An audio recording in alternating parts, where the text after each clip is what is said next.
Thiruvananthapuram മംഗലപുരത്ത് Kerala cricket association നിർമ്മിച്ച അത്യാധുനിക stadium മുഖ്യമന്ത്രി പിണറായി വിജയൻ നാളെ കായിക ലോകത്തിന് സമർപ്പിക്കുന്നു.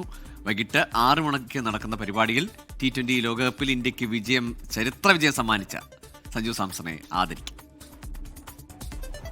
മംഗലപുരം മുല്ലശ്ശേരിയിലാണ് അത്യാധുനിക ക്രിക്കറ്റ് സ്റ്റേഡിയം KCA നിർമ്മിച്ചിരിക്കുന്നത്. 10 ഏക്കർ ഭൂമിയിൽ 45 കോടി രൂപ ചിലവഴിച്ച് നിർമ്മിച്ച ഈ സ്റ്റേഡിയത്തിൽ അന്താരാഷ്ട്ര നിലവാരമുള്ള ക്രിക്കറ്റ് ഗ്രൗണ്ട്, പവലിയൻ സമുച്ചയം, അത്യാധുനിക ഫ്ലഡ് ലൈറ്റ് എന്നിവയുൾപ്പെടെ മികച്ച സൗകര്യങ്ങളാണുള്ളത്. ഇത്തരം പ്രത്യേകതയുള്ള കേരളത്തിലെ ആദ്യത്തെ ക്രിക്കറ്റ് സ്റ്റേഡിയമാണിത്. നാളെ വൈകുന്നേരം മുഖ്യമന്ത്രി സ്റ്റേഡിയം നാടിന് സമർപ്പിക്കും. നിലവിൽ മനോഹരമായ ഗ്രൗണ്ട്, പ്ലേയേഴ്സ് പവലിയൻ, അതുപോലെ തന്നെ ഏകദേശം 13 കോടി രൂപ മുടക്കി ഫ്ലഡ് ലൈറ്റ് സിസ്റ്റം ഇവിടെ നമ്മൾ സജ്ജീകരിച്ചിട്ടുണ്ട്. ഇത് കേരളത്തിൽ ഇത്തരം ഫെസിലിറ്റികളുള്ള ആദ്യത്തെ കേരള ക്രിക്കറ്റ് അസോസിയേഷൻ്റെ സ്റ്റേഡിയമാണ്. പൊതുവെ പറഞ്ഞു കഴിഞ്ഞാൽ അത് കേരളത്തിലെ മികച്ച ഒരു ക്രിക്കറ്റ് സ്റ്റേഡിയമായിരിക്കും മംഗലപുരത്ത് വരുന്നത്. T20 ലോകകപ്പ് വിജയശില്പി സഞ്ജു സാംസണെ ചടങ്ങിൽ ആദരിക്കും. പരിപാടിയിൽ മുഖ്യാതിഥിയാണ് സഞ്ജു.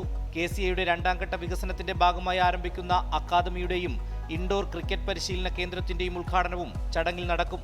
24 തിരുവനന്തപുരം.